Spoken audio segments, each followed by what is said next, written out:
Yo, what up YouTube? Explosive Movement Patterns here, back again with yet another video, and in this video today I'm going to be discussing the topic of vertical leap versus sprinting speed, how the two are related, and why there are differences between the two, and why you see somebody that can jump high but may not run as fast as you would expect them to, or why you would see somebody that sprints really fast but may not jump as high as you would expect them to.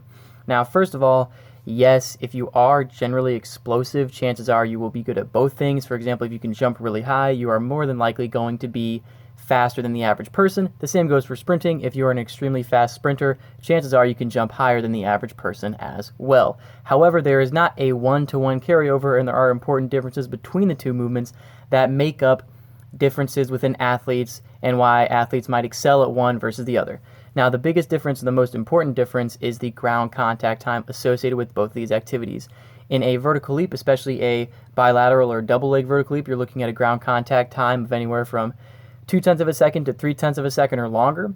And with top end speed sprinting, you're looking at about 1/10 of a second or less. This is a very large difference in ground contact time, and explains some of the differences between the two and why you might be good at one but not very good at the other. If you have somebody who is good at a bilateral jump, they are very good at producing force over that 0.3 of a second or so time frame, so they can produce a lot of force, they can use their strength, use their explosiveness, and they can jump really high within that time frame. However, if it may not carry over into sprinting because the ground contact time is so much shorter, so they can't recruit the same type of motor units, they can't generate the same tension, and they're not as explosive within the sprinting movement as they are within the jumping movement, which would make up some of the discrepancy between their performance in jumping versus sprinting. Now, this isn't always the case with acceleration, because in acceleration, the ground contact times are slightly longer and are more similar to what you would find within jumping. So you might have somebody who has a very good vertical leap and they have good acceleration, but they don't have good top end speed, and this is because they aren't able to produce the same type of force within that short ground contact time. Like I said, top end speed sprinting, you're looking at about 1/10 of a second.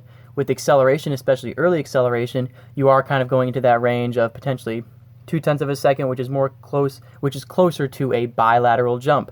So you might have somebody who is extremely good at jumping and as such are able to accelerate well, but if they aren't able to produce the same type of force within 1/10 of a second, they are not going to be as good within top end speed sprinting. Now, the same can apply within reverse. If you have somebody who is extremely talented at producing force in that 1/10 of a second, but they might not necessarily be super strong when it comes to producing a lot of force in that 0.3 of a second or 0.5 of a second, that you might say they might not be as good at jumping as you would expect them to, because they're so talented within producing force in that extremely short time frame, but they aren't able to generate the same type of tension within that longer time frame. So while there is carryover between jumping and sprinting, it is important to recognize that ground contact time makes up a significant difference and is responsible for a lot of the discrepancies between performances in these two areas of athleticism. Now, another important difference between the two and why there may be differences in performance is the muscles used for each type of movement. Now, when it comes to jumping, you can jump very high. You probably have strong quads and strong glutes, so you have good knee extension, good hip extension. You can produce a lot of force using your quads and your glutes to jump high, and you can get by with that for just jumping.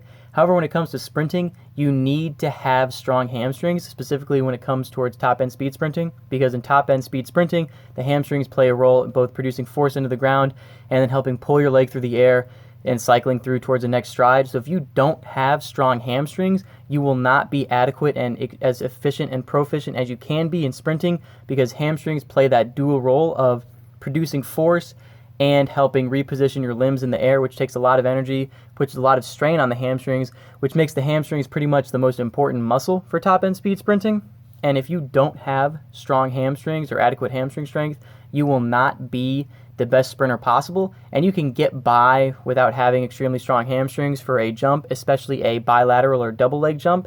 So that may explain some of the differences of why somebody can jump really high but they cannot sprint that fast. It may be because their hamstrings are just not as developed as somebody who can sprint fast.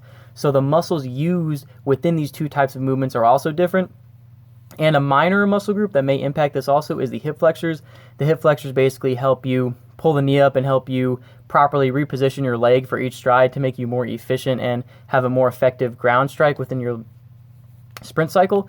And having strong hip flexors is not necessary at all for having a good vertical leap, but it definitely is useful for sprinting. So you might have somebody who does a lot of jumping and they just don't have strong hip flexors versus somebody who does a lot of sprinting and they do have strong hip flexors. And that won't make or break you when it comes to sprinting, but it definitely aids in your ability to sprint fast, especially at top end speed. So that may be another minor muscle group that may make up a difference when you're looking at performance between sprinting and jumping. So yeah, another factor between differences of why vertical leap and sprinting don't carry over in a 1-to-1 ratio is because of the muscle groups involved, mainly the hamstrings, and then as a minor muscle group you could be looking at the hip flexors.